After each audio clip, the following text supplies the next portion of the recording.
عائشہ گلالی نے NA1 سے set مانگی جس پر عمران خان نے ان کی سرزنش کی جو انہیں ناگوار گزری۔ اسلام آباد میں سپریم کورٹ کے باہر میڈیا سے گفتگو کرتے ہوئے ترجمان پاکستان تحریک انصاف نعیم الحق نے کہا، سپریم کورٹ کے فاضل جج نے ان کو بتایا کہ سپریم کورٹ تو فیصلہ دے چکا ہے کہ لاکھوں کی تعداد میں ایسے لوگ جنہوں نے غیر ملکی شہریت اختیار کر لی ہے، جن کا تعلق پاکستان سے ہے، وہ پاکستانی ہیں، اس لیے وہ پاکستانی قرار دیے جائیں گے۔ مگر یہ لوگ عمران خان کی دشمنی میں اتنے اندھے ہو چکے ہیں کہ ان کو بنیادی چیزیں نظر نہیں آ رہی، ان کو سچ نظر نہیں آ رہا، ان کو حق نظر نہیں آ رہا۔ ان کے وکیل بوکھلاہٹ کا شکار ہو چکے ہیں اور شاید عمر کے اس حصے میں ہیں جب ان کی یادداشت بھی ان کا ساتھ نہیں دیتی۔ نعیم الحق نے تحریک انصاف کو حاصل ہونے والی غیر ملکی فنڈنگ کی وضاحت کرتے ہوئے میڈیا کو بتایا، آج وہ سپریم کورٹ کو اپنے خاندان کے متعلق کہانیاں سنانے لگے جب سپریم کورٹ نے ان کو ٹوکا کہ جی آپ بات کریں کیس کی۔ وہ یہ کہنا چاہ رہے ہیں کہ لاکھوں کی تعداد میں وہ پاکستانی جو امریکہ، انگلستان یا مشرق وسطیٰ میں مقیم ہیں، جو تحریک انصاف کو رقومات بھیجتے ہیں یا بھیجتے آ رہے ہیں، وہ یہ ثابت کرنا چاہ رہے ہیں کہ یہ پاکستانی نہیں ہیں، یہ غیر ملکی ہیں۔ اس لیے عمران خان سے یہ قانون کی خلاف ورزی ہوئی ہے، اس لیے عمران خان کو نااہل قرار دے دیا جائے۔ یہ اتنی شرمناک، اتنی افسوسناک اور اتنی قابل مذمت بات ہے کہ مجھے افسوس ہوتا ہے کہ ایسے لوگ اس وقت پاکستان پر حکومت کر رہے ہیں۔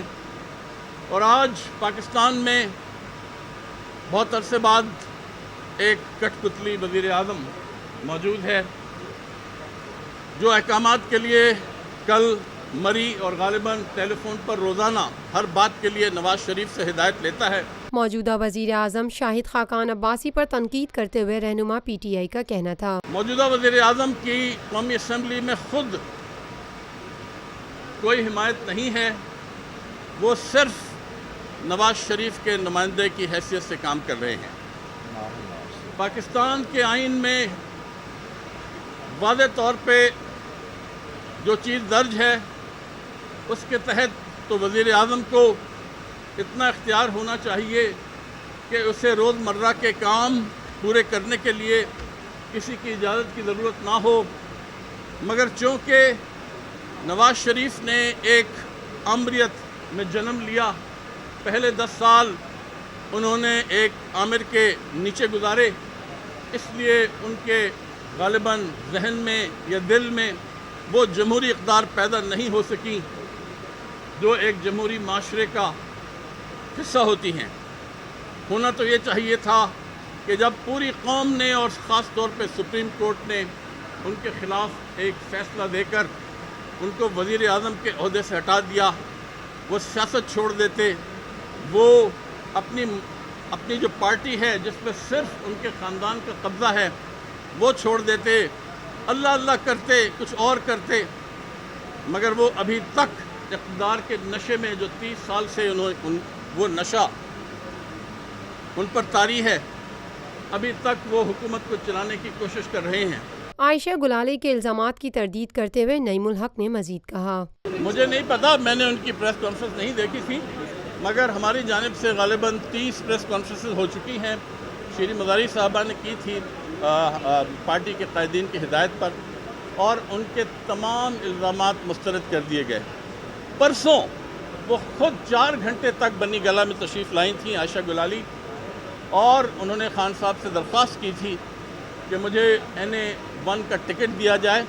خان صاحب نے کئی لوگوں کے سامنے ان کی سرزنش کی، ان کو کہا نہ قومی اسمبلی میں سے ہمیشہ غائب رہی ہو، تم نے وہ رول ادا نہیں کیا جو تمہارے سے جیسی توقعات تھیں۔ ہو سکتا ہے یہ بات ان کو بری لگی ہو اور انہوں نے اس قسم کے من گھڑت الزامات جو ہیں وہ خان صاحب پر عائد کیے ہوں۔ مگر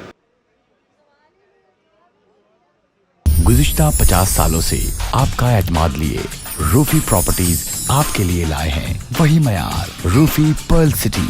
اپنے لیے منتخب کیجئے زندگی کے شاہانہ رنگ، تمام سہولتیں، تمام آسائشیں۔ یہ خواب نہیں، آئیے روفی پرل سٹی۔